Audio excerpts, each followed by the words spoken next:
Domingo Rico, and the boy who wanted to die.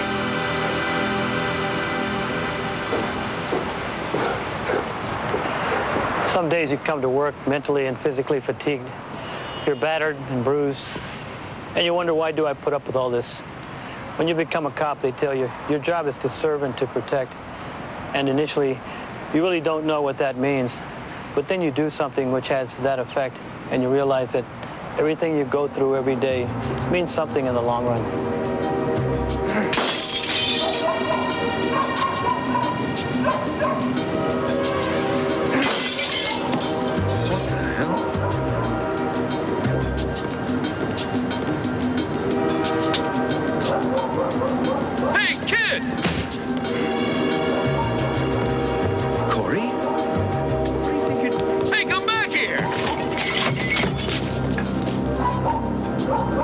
His name was Corey Pierce. His mother was a single parent, and the owners of the complex got on her about replacing the items he'd vandalized.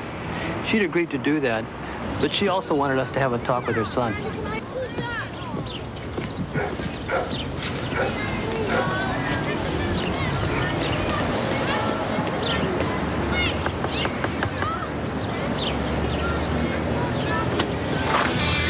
Corey Pierce?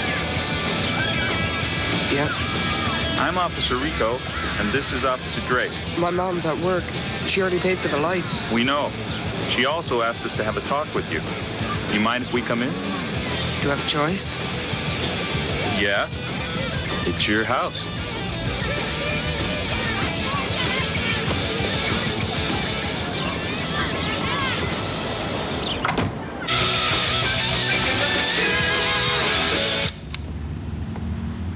You guys want some coffee? I just made some.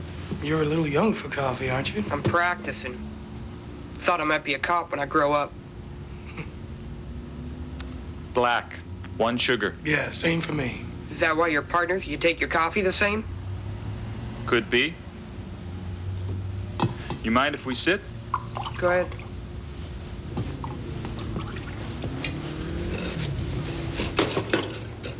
Nice place you got here.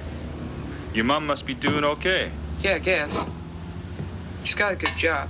She gets money from my dad, too. They're divorced? That's tough. Do you see your dad much? No. He lives in Texas. Last time he came to visit, I was 11. Do you have anybody else you can talk to? You know, when you got problems you need to talk to somebody about? My mom, I guess. What about friends at school? No. School's pretty stuck up.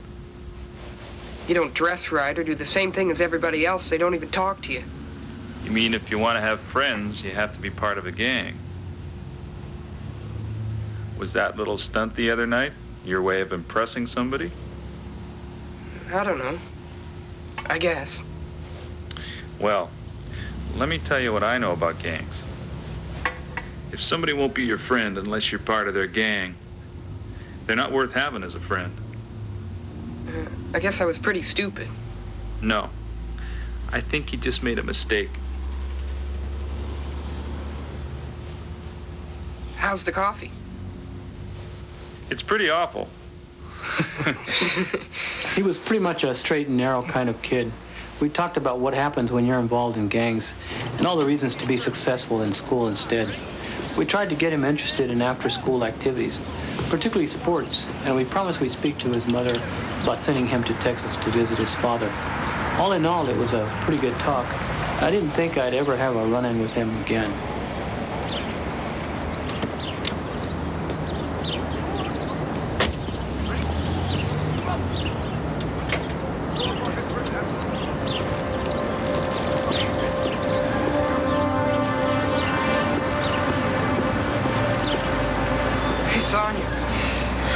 How's it going? Come on in the garage. I want to show you something.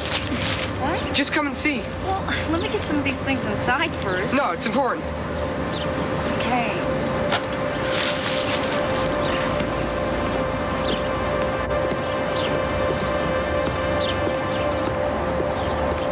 Okay, so what's the big surprise? You'll see.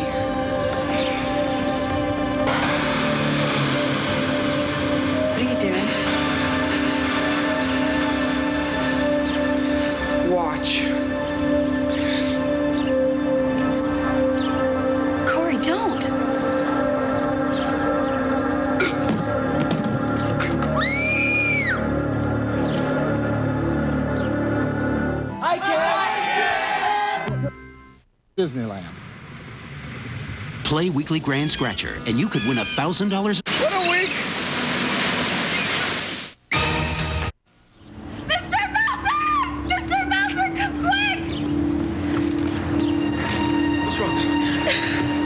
Oh, my God. Call the police. Hurry! My partner was off, so I was working alone that day. I was in the middle of my shift. 61 Mary 5, respond to 1192 Brightside Court for possible 1056A in progress. 61 Mary 5, I'm 2 blocks away. 61 Mary 5, contact the reporting party, Greg Orr, who advises that a juvenile has possibly hung himself in the garage. 61 Mary 5, copy en route. The address didn't ring a bell, and I responded immediately in hopes that fire and ambulance people would already be there to assist me. Milford had lifted him up, while another neighbor, Adrian Gregor, loosened the rope. By the time I got there, 10 or 12 minutes had passed since he stepped off. Excuse me? Officer, he tried to hang himself. He's not breathing.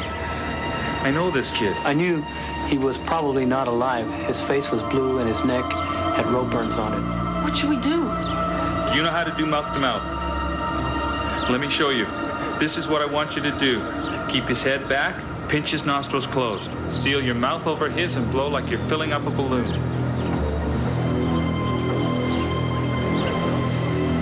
Got it?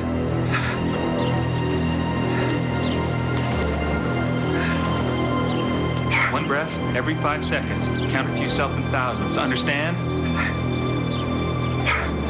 1,000, 2, 1,000. He'd been out for a long time, and our chances of reviving him were slim, but we had to try. I'd been a policeman for 10 years, and I'd never had to perform CPR on anybody.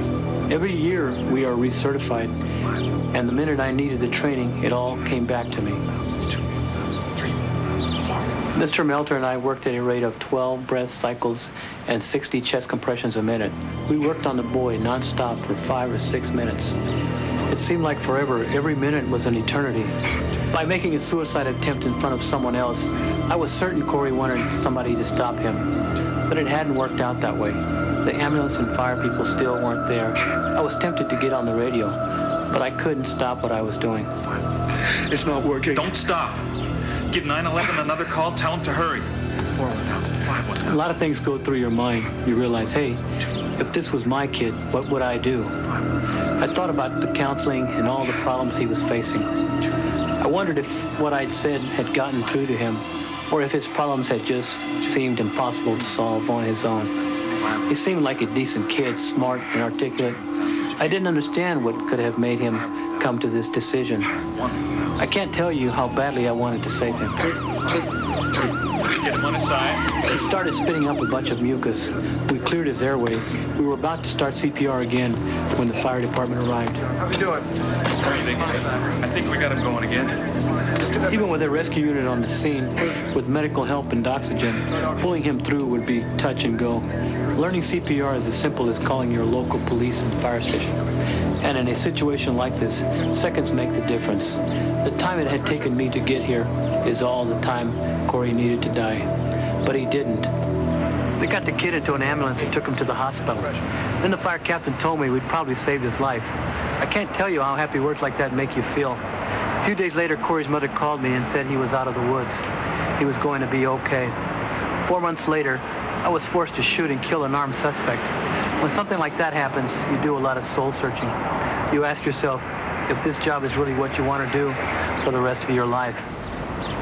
But in retrospect, you realize you're going to have situations like that. And you're going to have situations where you help somebody.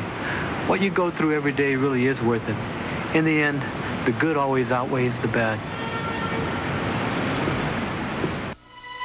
Top Cops returns in a moment with the aftermath of these stories. Give me some of that fire. 1-800-247-5151. The McDonald, Ohio police station was badly damaged by the fire. Aubrey Riddle was sentenced to 18 months for aggravated arson and assault on a police officer. He is now awaiting extradition to Pennsylvania to face previous charges there. Officer Robert Fabry suffered severe smoke inhalation and cortical brain damage, which now affects his speech and memory. He is currently on full disability, and his career as a police officer and a martial arts instructor may have come to an end. Corey Pierce suffered minor brain damage as a result of his suicide attempt, but he survived and received counseling. His name was changed to protect his identity.